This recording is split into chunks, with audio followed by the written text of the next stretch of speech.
जय राधा माधव कुंज बिहारी, जय राधा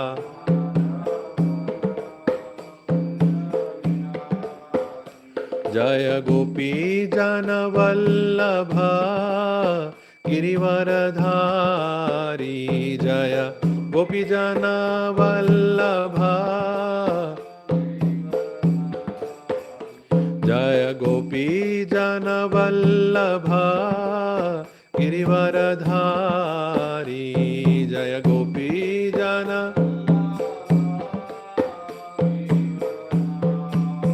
यशोदानंदन व्रज जनरंजन,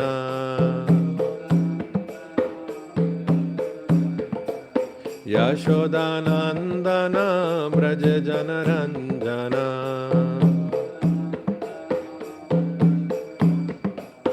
यमुना तीरा वनचारी, यमुना तीरा वनचारी,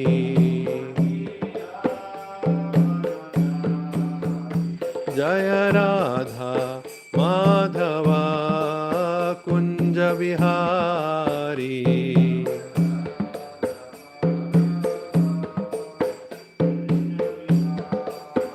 जय राधा माधवा कुंज विहारी।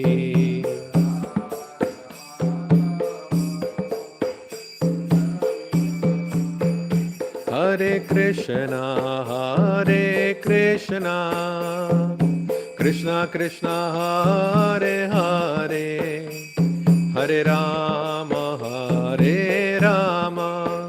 राम राम हरे हरे, हरे कृष्णा हरे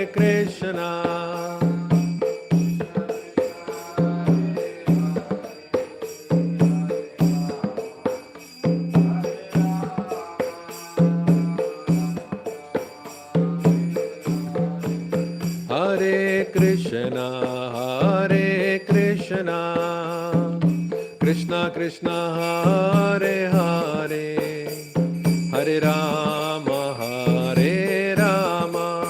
राम राम हरे हरे, हरे कृष्णा हरे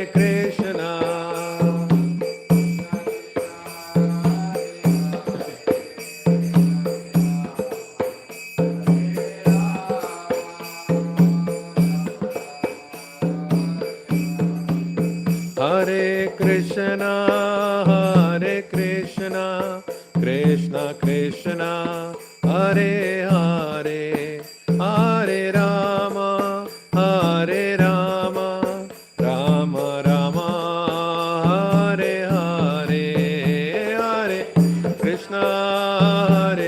हरे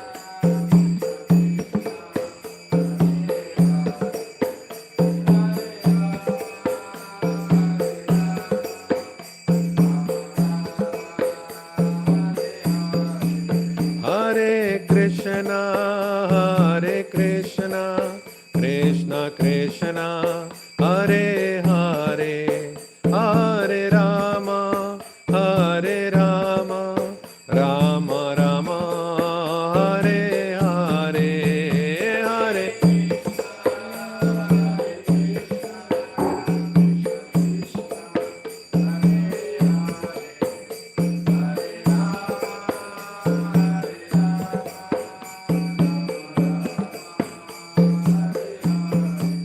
जय राधा माधव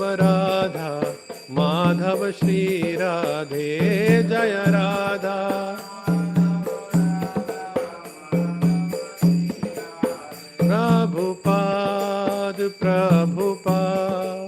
प्रभुपाद जय जय प्रभुपाद,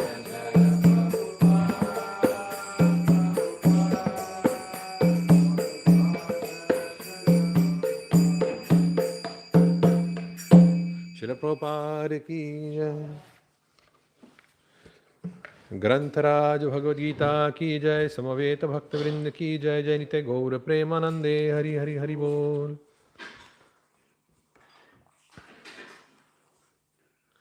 ओम ज्ञानतिमिरान्धस्य ज्ञानाञ्जनाशलाकया चक्षुरुन्मिलितां येन तस्मै श्रीगुरवे नमः।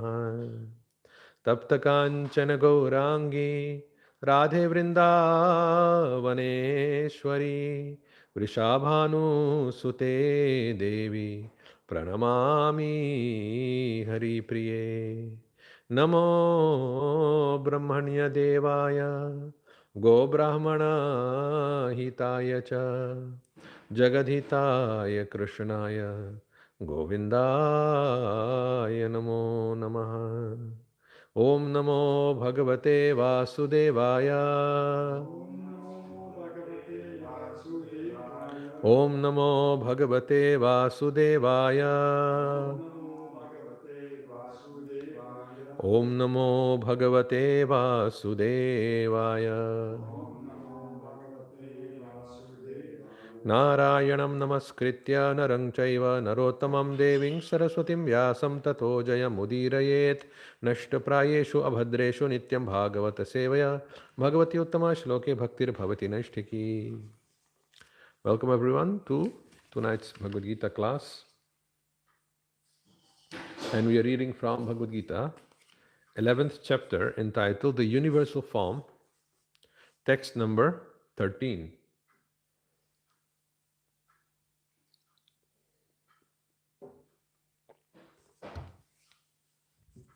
Which is on the screen. And 13 goes as follows. Please repeat after me. Tatraikastham jagat kritsnam. Tatraikastham jagat kritsnam. Pravibhaktam anekadha. Pravibhaktam anekadha. Apashya deva devesya. Apasya deva devasya. Sharire pandavastada. Sharire pandavastada. Tatraikastham jagat kritsnam. Prabhibhaktam anekadha. Apashyadeva devasya. Sharire pandavastada. Tatraikastam jagat kritsnam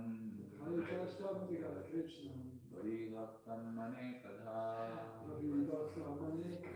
Apasya deva devasya Sarire pandavastada Tatraikastham jagat kritsnam. Apasya deva devasya Sarire pandavastada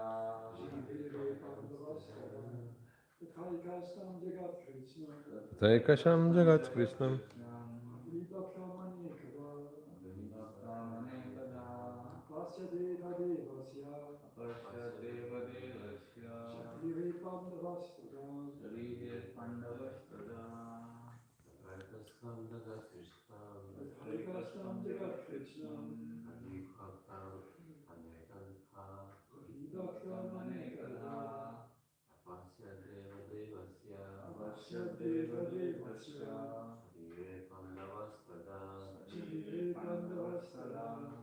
Tatra, there.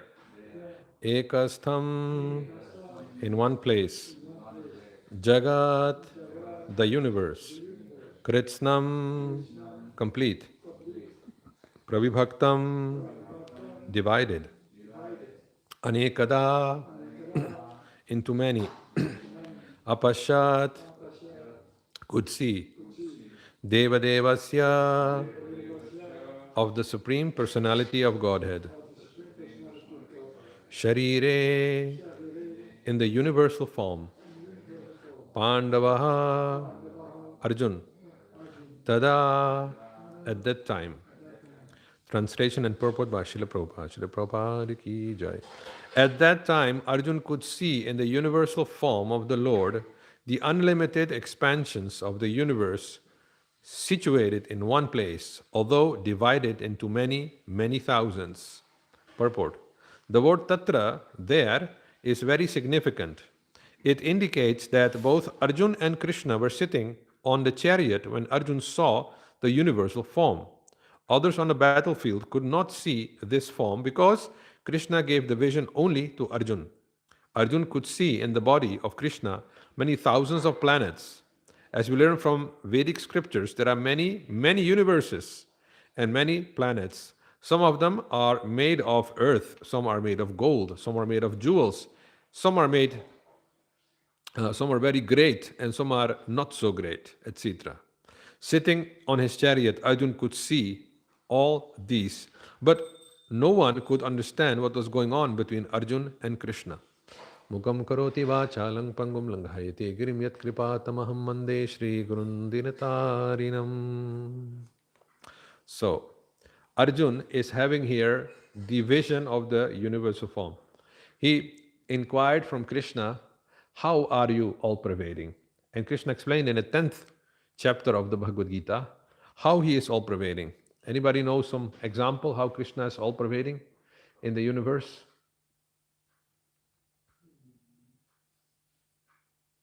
How? You should know whatever good and beautiful, glorious things you see, that is called. That is a summary of that. An example. How can you see Krishna everywhere? Taste of water. The taste of water. Bhavanam, Yeah, of the sthavaram, of the immovables. I am the Himalaya. So is that simply an imposition of the mind, or is it really like that? Because in the Virat Rup, Arjuna is seeing, and Prabhupada mentions Virat Rup is a conception for yogis to meditate. But is it real or is it unreal? Let us unfold a little bit what the Virat Rup is actually shaping here. So we find that the original consciousness, the Krishna consciousness, which is prevalent in Golokadham, in the spiritual world, is coming from three potencies. One is Haladini potency, one is Samvit potency, and one is Sandhini potency. And these are embodied, or these are shaped in Srimati Radharani, in Krishna, and in Balaram. And these three potencies are actually everything which exists. The ecstatic energy is the Haladini potency. And she creates ecstasies for Krishna by way of service. And the jivas are actually parts of Krishna, Mama Vangsa Jiva Loke, Jiva Bhuta Sanatana, but they expand through Srimati Radharani because they have to serve. Jiver Swarupahai Krishnar Nityadas. It doesn't say Jiver Swarupahai Krishnar Ansha. It doesn't say like that. It says Jiver Swarupahai Krishnar Nityadas. So it is by the activity that one's constitution is defined, not by one's substance. So, because of that, we belong to Srimati Radharani, who is the original pleasure potency, and by way of aradhan, by way of worship, she is placing the Supreme Lord Krishna, who is Samvit. Samvit means everything. He knows everything. So he knows a lot. He knows everything. But we also want to know something. It can be a reason for envy. Why he knows everything? I also want to know everything. It can come in and can creep in, and then Krishna bahirmukh jeev bhogavancha kare pashache mayatare jhapatiya dhare. The jivatma, he also wants to enjoy like Krishna. I said, okay, you want to enjoy? Okay, come here, and pats. She gives one slap on his face and takes away the consciousness which he had, that ecstatic consciousness. So this is second potency, Samvit. Krishna, he knows everything. Then you have Sandhini. There is something needed in order to experience rasa. Just like we need a ground to walk upon, we need a planet to reside upon. You cannot float in the sky. Maybe an astronaut can, but even then he has to come back to Earth. Even the birds who float in the sky, they also have to come down. If there is no down, how long will the bird survive in the sky? See, so everyone has to come down. There is a need for support. And that support is given by Sandhini, Sandhi, which makes the junction between the different atoms. It makes connection between the different personalities. It creates a Sandhi. It creates a joint between two people, Krishna and the Jivatma, so that there can be an exchange of rasa. So these three are there originally, and they expand into four. In four forms, they expand into Vasudeva, Sankarshan, Pradyumna, Aniruddha via Balaram. Balaram is actually a reflection of Krishna. Krishna doesn't expand, but he reflects as Balaram. Balaram expands. He expands into Vasudeva, Sankarshan, Pradyumna, and Aniruddha. So Vasudeva, now we come on the level of consciousness. This is the first quadruple expansion, which is coming from Balaram. We are, at this moment, we are actually in Dwarka. When it expands, it comes into another part of Goloka, which is called Dwarka. And there you have Vasudeva, the supreme consciousness, Purushottam, and Sankarshan, the all-attractive original Balaram, Sankarshan. Then you have Pradyumna, the son of Vasudeva, and Aniruddha, who is the grandson of Vasudeva, so the son of Pradyumna. So these four, they manifest in Dwarka, still within Golok. Then that Sankarshan of Dwarka, he expands into Narayana, Mula Narayana, the original Narayan, who's lying in the Yamuna river, so to say. So we're getting a little bit outside here. This form was seen by Akrura when he went to Mathura. When he was taking Krishna Balaram with him, and he was going to Mathura, then he was taking a bath in the Yamuna, and he saw, hey, Anantasesh lying upon him is Narayana. That is the original Narayan. And Akrura saw him. So that is the expansion. From that Mula Narayana, the second expansion comes, which is again Vasudeva, Sankarshan, Pradyumna, Aniruddha, but this time not in Dwarka, but in Vaikuntha. Vaikuntha and below. From there, this second quadruple expansion, there come into existence the levels of consciousness. Vasudeva is pure unalloyed consciousness, or we can call it Krishna consciousness. Then Sankarshan, from him, he is the level of ego. Then Pradyumna is intelligence, and Aniruddha is the mind. So Vasudeva, Sankarshan, Pradyumna, and Aniruddha from the Vaikuntha world. Now these four, they expand into Vasudeva as Vasudeva. Vasudeva remains consciousness. Sankarshan expands as Mahavishnu, as the Karanodakasaya Vishnu. Then Pradyumna expands as to Garbhodakasaya Vishnu. And the last one, Aniruddha, expands into Kshirodakasaya Vishnu. And these three we experience in this material world. The fourth one, Krishna, becomes the fourth, Turiya. He remains there. And to experience him, that is the whole game in Krishna consciousness, how to get there, that we can experience that fourth level of consciousness directly connecting to Krishna. But these three, Vasudeva, Sankarshan, Pradyumna, Aniruddha, as Mahavishnu, Garbhodakasaya Vishnu, and Kshirodakasaya Vishnu, they manifest as different levels of consciousness.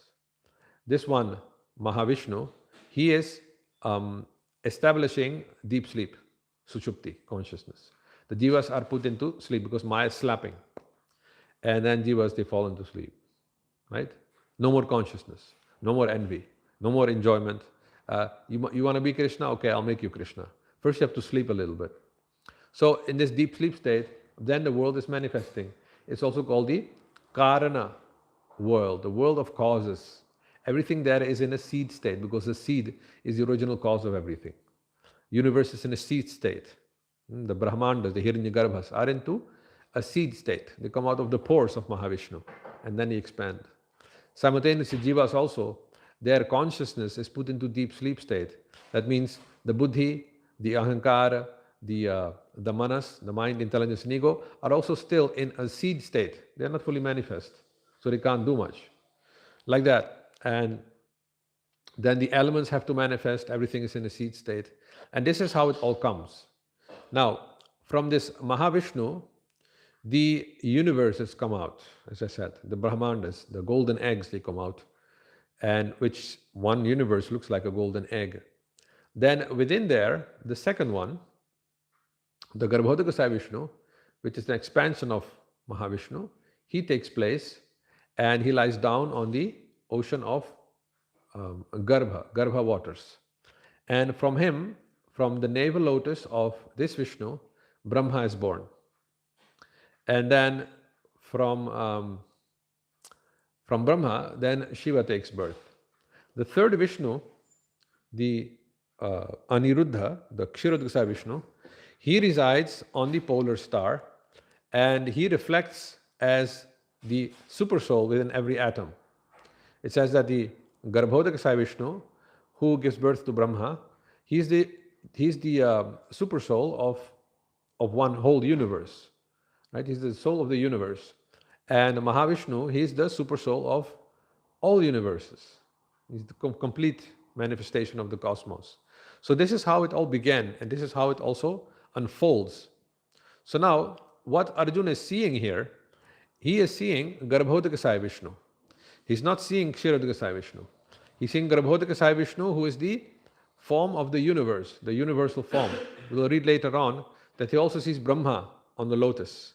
He also sees Shiva. So that means Brahma on the lotus, that is Garbhodakasaya Vishnu. It is not Kshirodakasaya Vishnu. He doesn't carry Brahma on his navel. Neither does Mahavishnu carry Brahma on his navel. So what he's actually given here, Krishna has given the vision to Arjuna, which is corresponding to being able to see what the devatas are seeing. From the angle of consciousness, as we experience it, as I mentioned many times before, when you're awake, then you have Jagaran state of consciousness. And in this state of consciousness, when you're awake, you can see the external manifestation of this world. Earth, water, fire, air, ether, you can see all of that. You can see your gross body. But when you are asleep, then that consciousness is shut off. You cannot see the external world anymore. You cannot know what your body looks like. You're in dream state. And in dream state, you can do, if you can control your dreams, many, many wonders. You can see past, present, and future. And you can even meet devatas. That you do by meditation. Means you are dreaming, but with your eyes open. Now, how is it accomplished? Krishna gave Arjuna that power to see everything within the universe. And as we're seeing here, Arjuna got such a vision which yogis have. They sit in one place and they can see everything.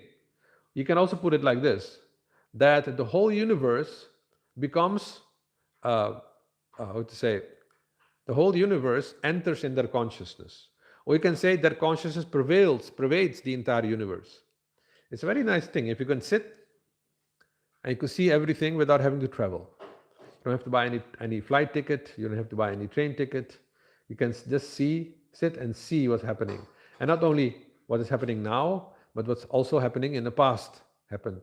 What's happening, what will happen in the future. You can see all of that. That is the yogic vision, which actually Arjuna got here. Yogic vision, Deva vision, Divya Chakshu Dadamite. I will give you divine vision. But you have to understand it is accomplished by the second stage of consciousness, of Swapna, dreaming. Now, if you would go into meditation and observe the mind, what the mind is doing, many times there are so many interferences. You live in a city, so many people have thought patterns, thought waves, which cross your thought waves, and you try to concentrate, and it's simply not possible to meditate. And that's why there is a prescribed period for meditation in order to develop this Divya Chakshu, this divine consciousness. It's called the Brahma Muhurta, or even earlier than that, because then everyone is asleep. When people are asleep, they are not producing certain kind of waves of consciousness which can disturb you. Everyone is asleep, and then one can focus. But in order to see with the divine eyes, one's heart has to be clean. If there are also disturbances within yourself, they will also cloud your vision, right? Just like, how to say, you're very fond of chocolate, so to say, very fond of chocolate, and completely obsessed with chocolate. Then whenever you see anything brown, oh, this is like, pure chocolate. And little brown, little bit less brown, oh, that's milk chocolate. And white, oh, this is white chocolate. It's not chocolate, you're just seeing chocolate everywhere because you're obsessed with it. So that's not objective vision, right? It's not objective vision, it's subjective vision. So therefore, one has to cleanse, internal cleansing, in order to actually see the objective truth. And therefore, the process of yoga is necessary, right? Yama, niyama, asana, pranayama, pratyahara, dharana, dhyan, samadhi. These are the levels which Patanjali mentions. But he also says, yoga chitta vritti nirodha. Yoga means that one, nirodha means to destroy, or nirodha means to nullify, or nirodha means to bring to an end, like that. All the disturbances in the mind, all the cyclones, all the fightings, all the so-called inner dialogues, all the inner disagreements have to be silenced. Otherwise, you cannot see the truth. You see, and and that's the problem in this world. Um, the materialists, all the business class, all the people who are running the world, they're into trying to stimulate you in making you restless. Right? There's so many stimuli. Eat this, drink this. If you eat this, you'll be happy. If you drink this, you'll be living for another 80 years. And look at this, buy this, though you don't need it. So there's so many stimuli, and they trigger all kinds of disturbances in the mind. The mind's become um, troubled. In Dutch, there's a language, it's a word called troebel, which means it is not clear, it's unclear. Uh, it has to settle, it has to create peace. And therefore, in order to be able to see with the divine eyes, one needs intense calmness and peacefulness. If the mind is calming down and it is cleansed, only then can the divine eyes become activated. So one point here also is that not only Arjun had divine vision, but also Sanjay, who is seeing this. So Sanjay is sitting in Hastinapur with Dhritarashtra Maharaj, and he's also seeing what Arjun is seeing, because he's describing. You don't have a description here by Arjun himself. We have a description spoken by Sanjay. So Sanjay also got this Divya Chakshu Dadamite. Vyasdev also gave him this divine eyes, so that he could hear, he could see, and due to him we have this Bhagavad Gita conversation he heard between Arjun and Krishna. But it's significant, it says here that sitting in one place, Arjun could see the Virat form, but nobody else could see that universal form, and neither did they know what was going on between Arjun and Krishna. And they're standing in between of two armies. That's that. Senayorubhayor madhye ratam sthapayame achyuta yavat etani riksheham yodhu kamam avasthitan. O Keshava, please drive my chariot in between two armies, these two armies, so that they can see who have come here with the fighting spirit. So now they're standing in the middle of the two largest armies, the armies which were remaining during the time of Mahabharata. The whole world came together. And in between, Arjuna and Krishna are sitting there and they're conversing, but nobody can actually hear what they are saying. Right? And when he shows the universal form, then Prabhupada says that nobody among the humans could see him. Later we'll see that the Devatas could see. And it's very clear here that the Divya Chakshu, which Krishna is speaking of, belongs to the realm of the Devatas. Now, in the levels of consciousness, wake, dreaming, deep sleep, and transcendental consciousness, or Jagran, Swapna, Sushupti, Tuya, it belongs to the second level. But the second level is still material, right? It's still material. It's not transcendental level of consciousness. We'll also find later that the demons are afraid when they see the universal form, and they run out of fear of Krishna's universal form. So, but for devotees, we also, when you practice Krishna consciousness properly, that ability should come, that you can see what is actually the truth. Somebody might lie to you, I've done this and this and this, but you can see it's not true, right? Then you know the guy is a stealer, is lying at you. He has stolen the thing. He says he doesn't have, but he's lying. So in this way, the truth becomes visible. And therefore you find in the Puranas in the past, when they would chastise a person, they would only just say, fie on you, fie. It was equal as now putting somebody in jail. Why? Because people had this the third eye open. They could see the truth, And nowadays people don't have it, so people are shamelessly lying all the time. But at that time, in those yugas, because there was no internet, no mobiles, not all these kind of things which stimulate and disturb the mind, so people were more peaceful in the mind, and they could see the truth. They could feel the truth. So the third level of consciousness is deep sleep. And in deep sleep, there is no mind either. So it's perfect. It's a perfect level of consciousness without mind and without body. So what happens there, as you understand, when you go at night in deep sleep, there is only peace and calmness, right? There is no influence of the mind. There are no desires. You only feel intense peace. You can't see anything. You can't hear anything. But you know that you are awake, that you are living. You're not dead. And what you do there is just feeling. So feeling remains. In the second state of consciousness, there is still the possibility of jnana, of argumentative knowledge acquiring. But in the third level, there is no jnana anymore. In the first level of consciousness, jagran, awakeness, then there is physical labor, karma. In the second one, because there is no body anymore, there is mainly jnana, knowledge. And in the third one, there is also no jnana. There is only feeling. That is the evidence that bhakti is the highest process. It goes deepest. Now, in order to awaken the fourth level of consciousness, something is needed to cross beyond this Viraja river in which Mahavishnu is lying. And that means you have to develop an intense desire, and also you have to feel your relationship very intensely with Krishna. Only then you can cross the Viraja river. And there is no other way, no other way, no other way than chanting the Hare Krishna Mahamantra for that. No other way to cross the Bhavasagar, the causal ocean. There is no boat, and there are no reserved tickets in that boat. You have to develop your relationship. It's very funny, just like Kevat, the famous boatman in Ramayana. This is coming from the Adhyatma Ramayana also. And he had just heard that this Ram, he is Parabrahma. He is Supreme Brahma. He said, he's Supreme Brahma. And he comes walking here barefoot with his brother and his wife. Okay, if he's Parabrahma, then I will take proper benefit from his association. So this Kevat, he had a boat by which he would cross people across the Ganga.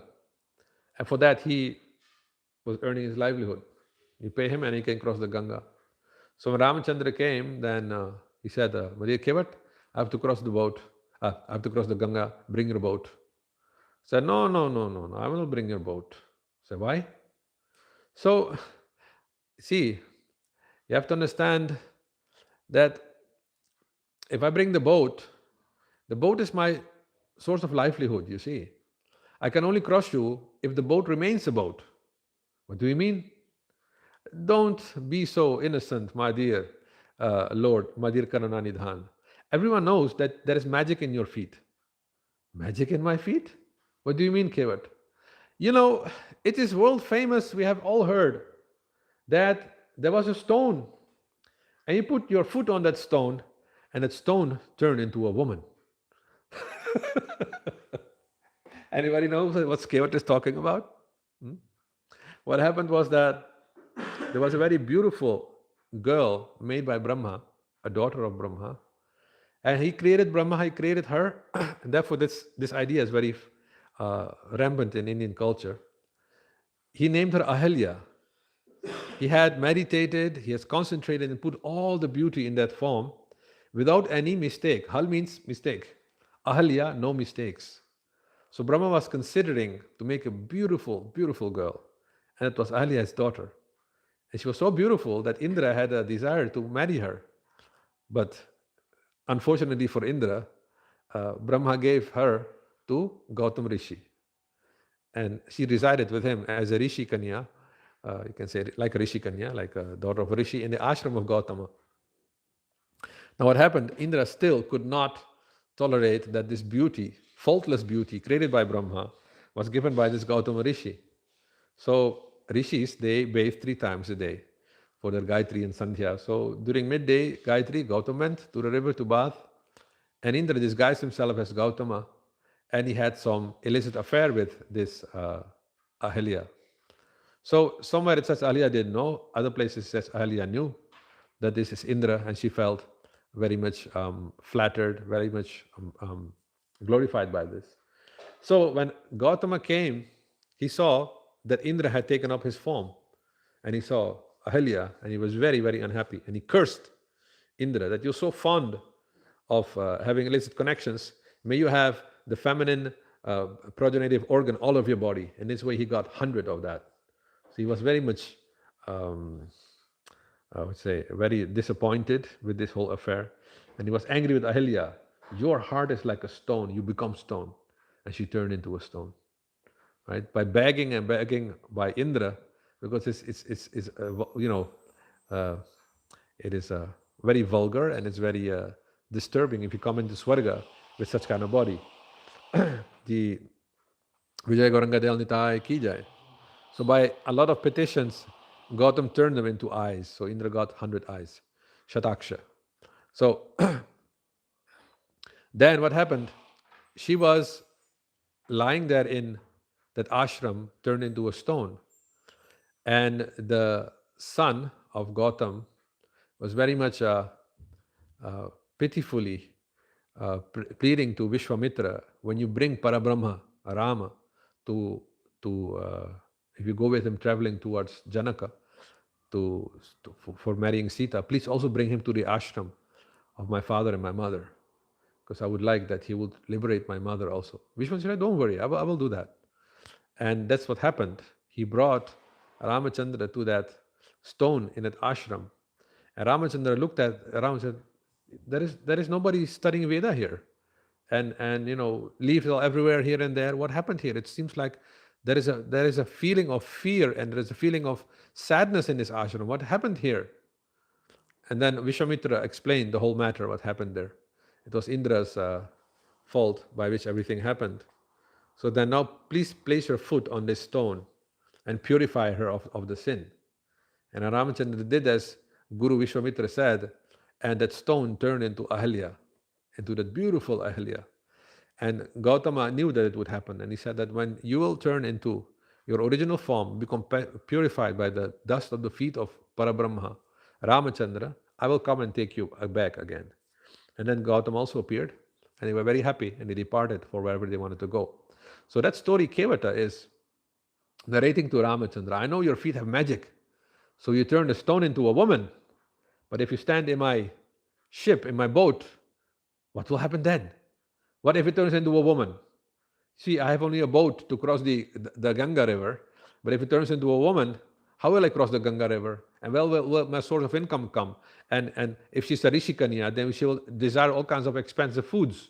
Milk, where will I get milk? I need to maintain a cow all of a sudden. And she wants to have this fruit and that fruit. How will I maintain? Because I already have a wife.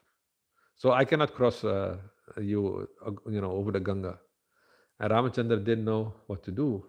So Kev said, okay, I'll tell you what to do. You tell me, you give me order, Keshav, wash my feet. And if there's any dust, then take that away. He desires what Lakshman desires, what Sita desires, what everyone desires. He said, you have to order. I don't know anything. I'm not very educated. You have to speak in my language. I'm just a villager, and you have to, explain things to me. He said that, okay. He was looking at Lakshman. See what I got into now. And Kevat came. He brought this, there is a wooden ball these boatmen use to throw water out of the boat when there is too much of that. Otherwise the boat might sink. So Kevat brought that thing and put Ramachandra in. So we step in here, I'll take some water and wash your feet.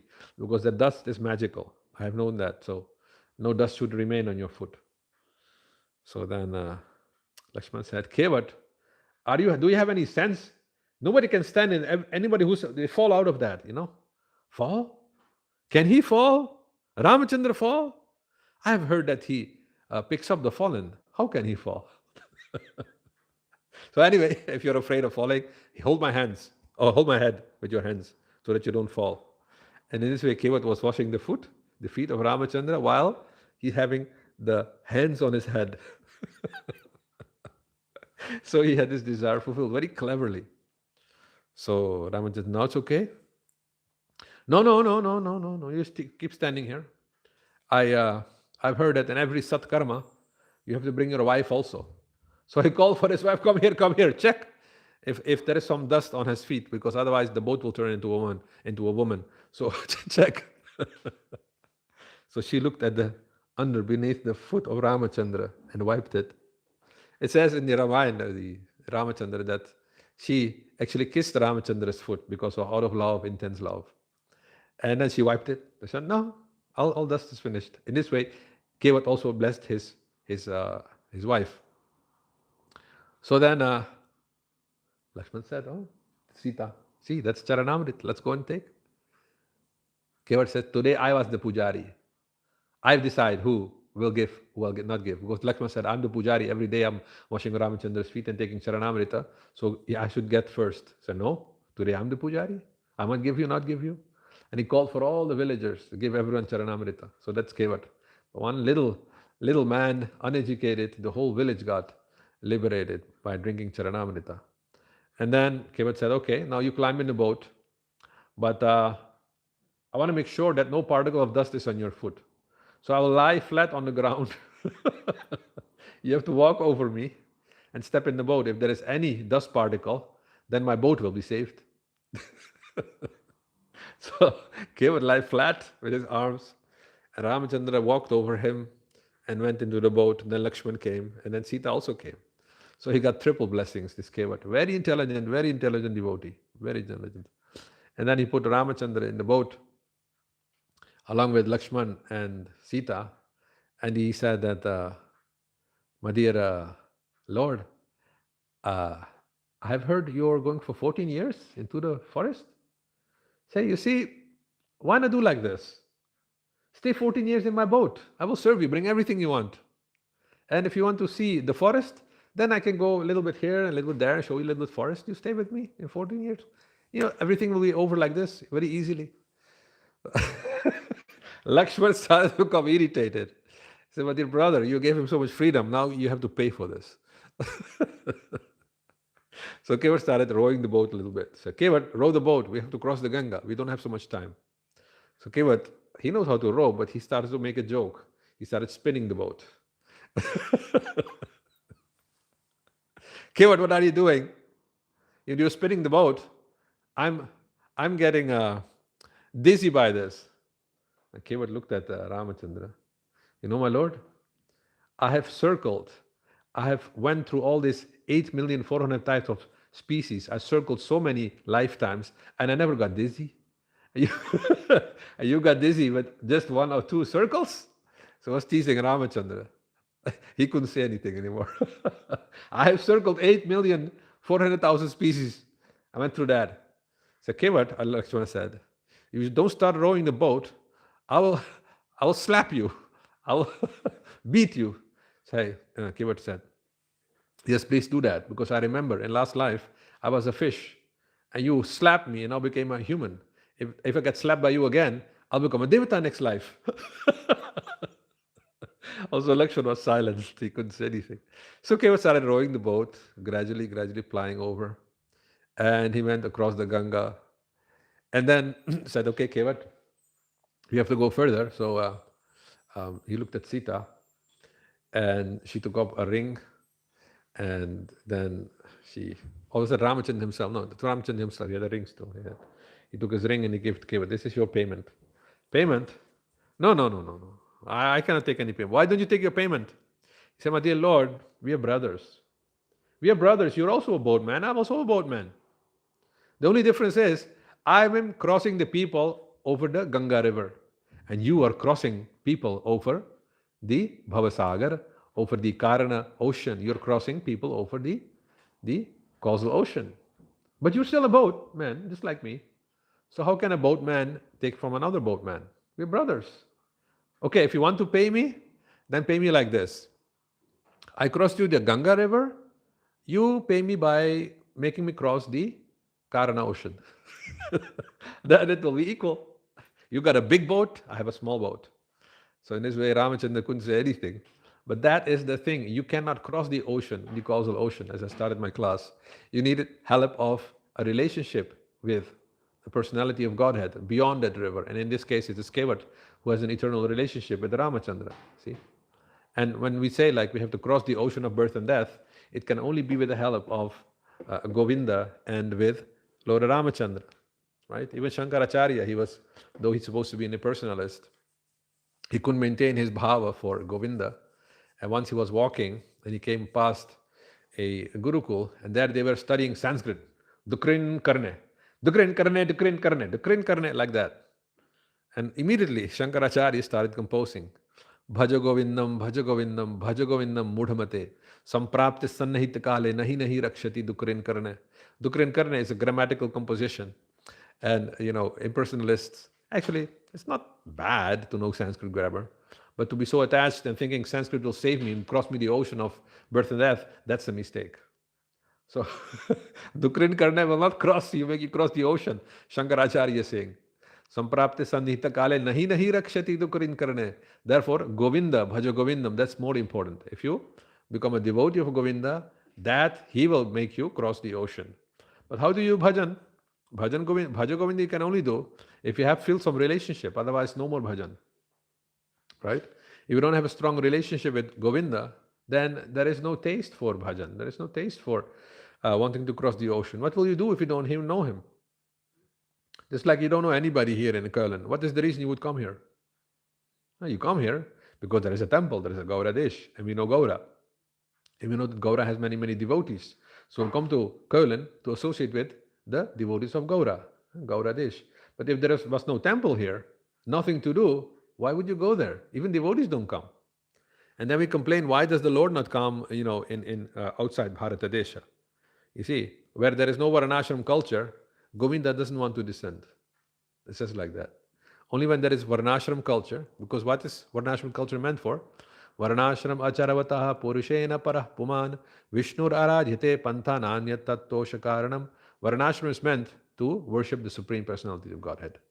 And that structure of Varnashram is what we can read from the Virata Rupa, this universal form. And along with that, many, many other things are unfolding. How the universe is one huge composition, one body, which has also organs, and which is also existing in the levels of consciousness. You see? This vision of seeing is not by the fleshy eyes, the eyes of flesh, because otherwise Krishna would not have given Arjun Divya Chakshu, divine eyes. So this word Divya, we have heard this earlier in the 8th chapter. There Krishna explains there is Adhyatmika, Adidaivika, and Adibhautika. Adidaivika, Divya, Daiva. So it is a state in between Bhautika, earth, water, fire, and ether, the growth, and Adhyatma, the Atmic level. So it is not fully transcendental, but it's very powerful, right? So that's a state of consciousness. Now, within the Virat Rup, there are also the 9 grahas, the 9 planets, are also present in the universal form. And these 9 planets, they govern the cycles of karma which we are performing in this world, right? And by that cycle of karma and the time they govern, then we can understand how things come into existence.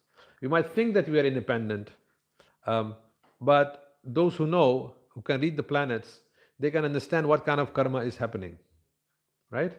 And because these planets, they rule, like the sun, it rules the heart and one's ego. Sun rules heart and ego.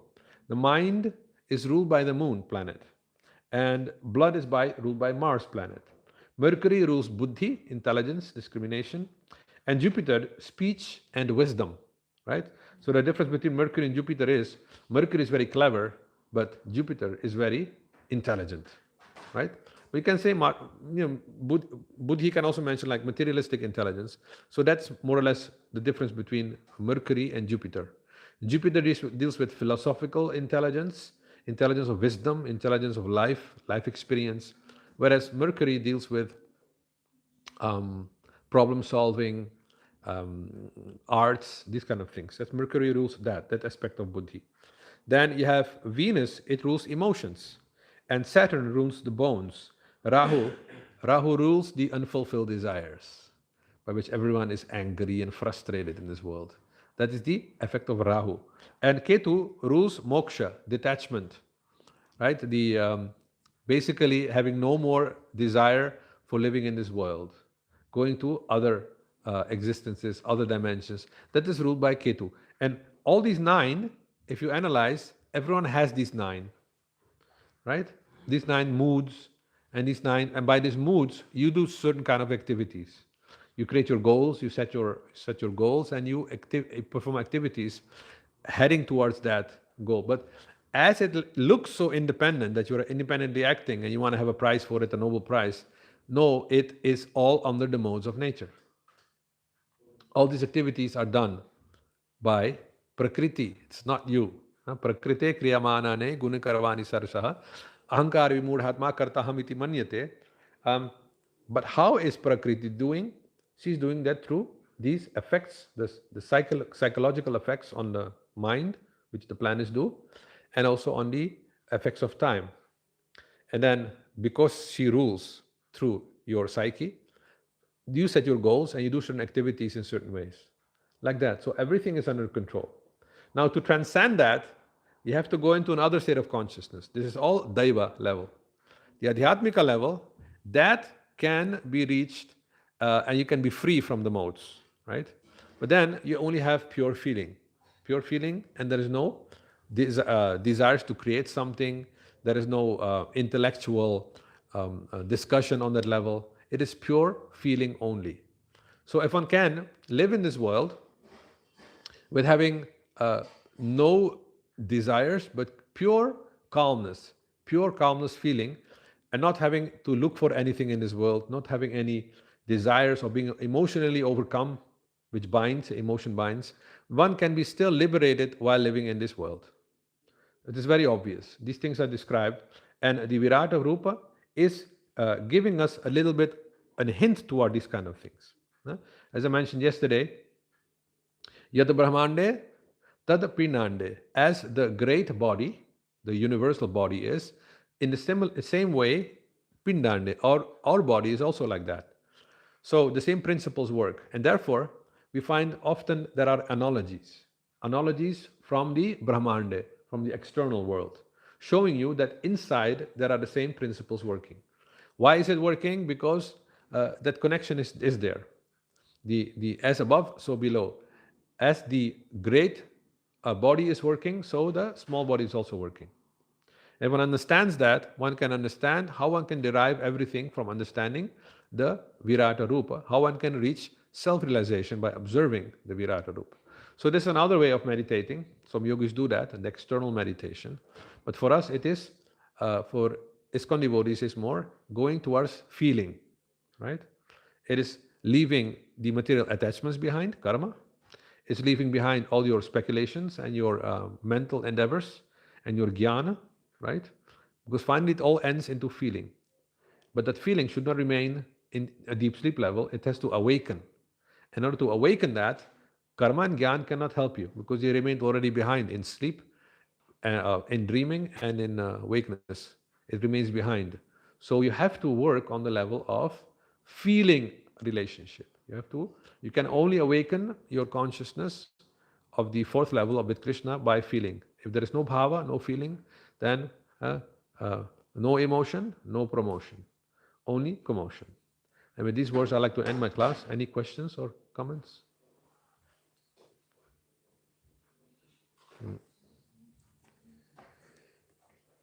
I have to wear Prasad the garland at the end of the. Any questions or comments? No. Then we end the class here. Grantaraj Bhagavad Gita ki jai, Srila Prabhupada ki jai, Gaur Premanande, Hari Hari Bol. Not a little bit cold, very cold. Yeah, it's coming at the fridge.